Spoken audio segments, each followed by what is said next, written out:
Bienvenue sur Africa 24 dans cette nouvelle édition du QG Weekend. Au sommaire de l'actualité, rencontre entre le président guinéen Alpha Condé et son principal opposant Cellou Dalein Diallo. Le chef de file de l'opposition nous expliquera quelles sont les conditions nécessaires à l'ouverture d'un dialogue politique apaisé. Le 8 mai célèbre chaque année la capitulation allemande et la fin de la Seconde Guerre mondiale en 1945. Les anciens combattants étrangers appellent également à se souvenir du rôle joué par les armées africaines.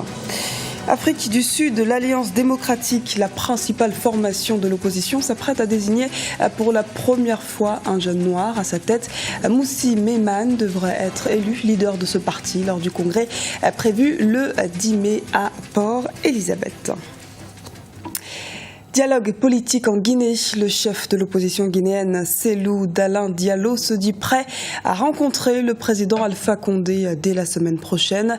Rappelons que le président de l'UFDG, l'Union des forces démocratiques de Guinée, avait décliné ce vendredi l'invitation du président suite aux manifestations du jeudi 7 mai.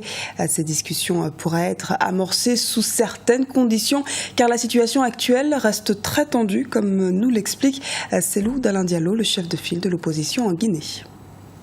Je vais le rencontrer. Je réponds à son invitation. Je dois dire que je suis profondément indigné par les exactions et les violences qui s'exercent actuellement contre les militants de l'opposition, notamment dans les axes réputés être les fiefs de l'UFDG, où on entre dans les maisons, on frappe les femmes, on dévalise, on renverse les marmites qui préparent le riz, on fait toutes sortes d'exactions, alors que le gouvernement est là, il ne réagit pas. On a toute l'impression que c'est comme si les instructions viennent d'en haut. Et maintenant, il y a une tendance à tribaliser la violence, ce qu'on avait connu en 2010 pendant la campagne. Aujourd'hui, on constate qu'on sélectionne les boutiques qu'il faut détruire en fonction de l'ethnie à laquelle appartiennent les propriétaires.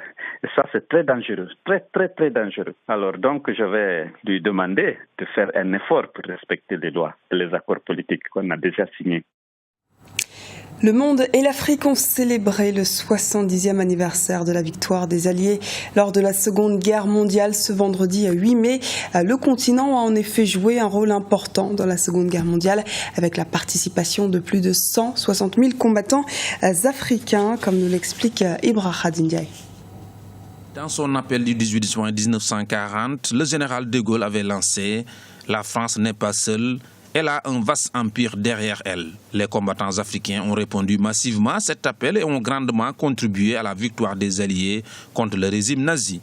70 ans après, l'Afrique se souvient de l'apport des tirailleurs dans la capitulation de l'armée allemande.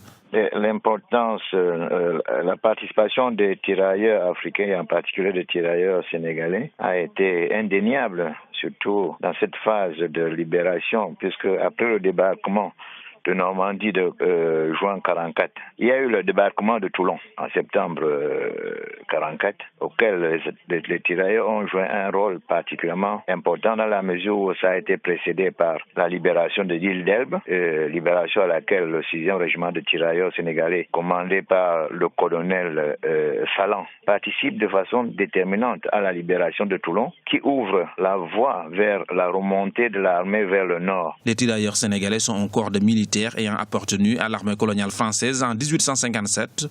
Ils étaient issus de toute l'Afrique subsaharienne. Malgré leur rôle, les tirailleurs ont souvent vécu des injustices sur le champ de guerre ou au niveau des inégalités de traitement salarial après la guerre. Et c'est à partir de ce moment-là que la France décide de ce qu'on a appelé le blanchiment de l'armée française, c'est-à-dire que les soldats noirs, on les renvoie vers l'arrière sous le prétexte que il y a les conditions climatiques qui deviennent très compliquées et ne pourront pas supporter les conditions climatiques. Mais en réalité, ça cachait autre chose dans la mesure où il est avéré que De Gaulle tenait absolument à ce que la France soit libérée, surtout Paris. Paris soit libéré par des troupes françaises. Rendre hommage aux combattants africains en saluant l'apport de l'Afrique qui a façonné le destin de la France est l'objectif de la Semaine internationale du souvenir des tirailleurs africains, organisée chaque année en France. L'Afrique témoigne également chaque année sa reconnaissance à l'endroit de ses vaillants ancêtres qui ont dignement représenté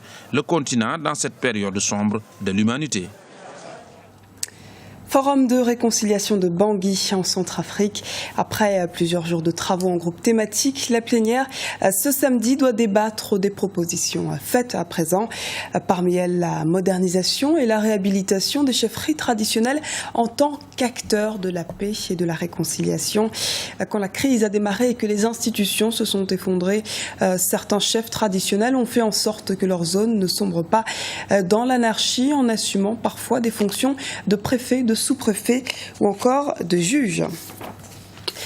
Révolution au sein de l'Alliance démocratique en Afrique du Sud. Le parti qui tient son congrès ce dimanche 10 mai va peut-être élire pour la première fois de son histoire un noir à sa tête. Un pari qui lui permettra de rivaliser un peu plus avec l'ANC qui est actuellement au pouvoir. Le point tout de suite avec Ibrahim Dindiaye. Qui sera à la tête de l'Alliance démocratique, la principale force d'opposition en Afrique du Sud. Pour la première fois de son histoire, l'Alliance démocratique s'apprête à se défaire de l'image de parti de blanc qui lui colle à la peau depuis sa création en désignant un jeune noir à sa tête. Moussi Maïman, ce Sud-Africain âgé de 34 ans, devrait être élu leader du parti lors du congrès prévu ce dimanche 10 mai à Port-Elizabeth. Les enjeux de ce sommet sont aussi, disons, d'élargir leur champ, leur électorat, et en même temps de faire comprendre aux Blancs qui composent surtout en majorité ce parti que la seule ouverture vers les Noirs pourra leur permettre d'accéder au pouvoir. Ça serait pratiquement une révolution pour ce parti et aussi un grand problème pour les autres partis noirs. Moussi Maïman est diplômé en théologie. Il a grandi à Soweto. Il est devenu en 2014 le chef du groupe parlementaire de l'Alliance démocratique à l'Assemblée nationale sud-africaine. Pour de nombreux analystes, sa désignation à la tête de la formation politique est une réponse qui devrait permettre à l'Alliance démocratique de rivaliser avec l'ANC. Le retrait de Mme Hélène Zille, qui est prévu lors du prochain congrès, au profit de Moussi Maïman, serait une bonne chose parce que déjà, Moussi Maïman représente le groupe parlementaire, donc c'est quelqu'un qui est connu. On ne peut pas dire qu'il sera placé là parce qu'il est noir, mais aussi il a des capacités. Deuxième chose, son élection pourra aussi influencer l'ANC parce qu'il pourra aller chercher les voix chez les Noirs parce que beaucoup de Noirs sont déçus. Ils cherchent une autre issue et éventuellement ce parti pourra être multiracial, pourra être le salut des Noirs qui préfèrent avoir un autre parti parce que l'ANC s'est illustré dans beaucoup de cas de corruption. Moussi Maïman est opposé dans ce scrutin à Winti James, âgée de 61 ans. L'actuelle présidente du parti, Hélène Zille, une ancienne journaliste, a annoncé en avril qu'elle ne serait pas candidate à sa propre succession. Rappelons que l'Alliance démocratique avait réalisé une percée lors des législatives de 2014 en remportant 22,2% des voix. Au Burkina Faso, le diabète est un véritable problème de santé publique. 5% des Burkinabés décèdent de cette cause chaque année. Comment les associations et les autorités se mobilisent pour contrer ce fléau? Les réponses de notre correspondant Wadiam Valentin Compaoré. Le diabète est un problème de santé publique au Burkina Faso. Sur une population de près de 18 millions d'habitants, 5% meurent chaque année de cette maladie, selon l'Association burkinabé d'action contre le diabète. D'après les estimations, d'ici 2025, le diabète sera une épidémie au Burkina Faso. Et pourtant, cette pathologie ne figure pas sur la liste des maladies dites prioritaires dans le pays. C'est un fléau qui a une grosse répercussion parce que ça rend les gens handicapés. Donc ils ne peuvent plus participer à la production de manière efficace. Deuxièmement, ça grève le budget de la santé.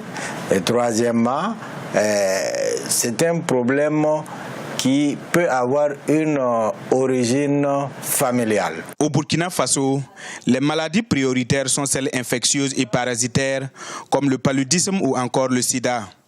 L'association de lutte contre le diabète est convaincue que la prévention aidera à lutter efficacement contre cette maladie. Aussi, mise-t-elle sur le dépistage précoce pour y arriver. Il faut que les gens soient informés sur le diabète.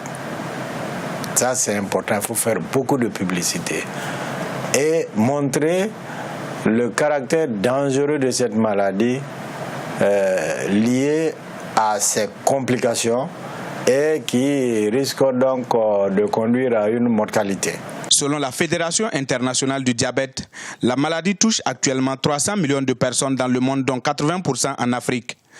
En 2030, l'affection pourrait concerner 438 millions de personnes dans le monde. Et avant de clore cette édition, bonne nouvelle pour le Libéria. L'Organisation mondiale de la santé a annoncé officiellement ce samedi la fin de l'épidémie d'Ebola. La dernière victime du virus a été enterrée il y a exactement 42 jours, soit 2 cycles d'incubation complets. Notons qu'outre le bilan très important en perte humaine avec 4716 décès, le Libéria a parallèlement perdu 250 millions de dollars de PIB.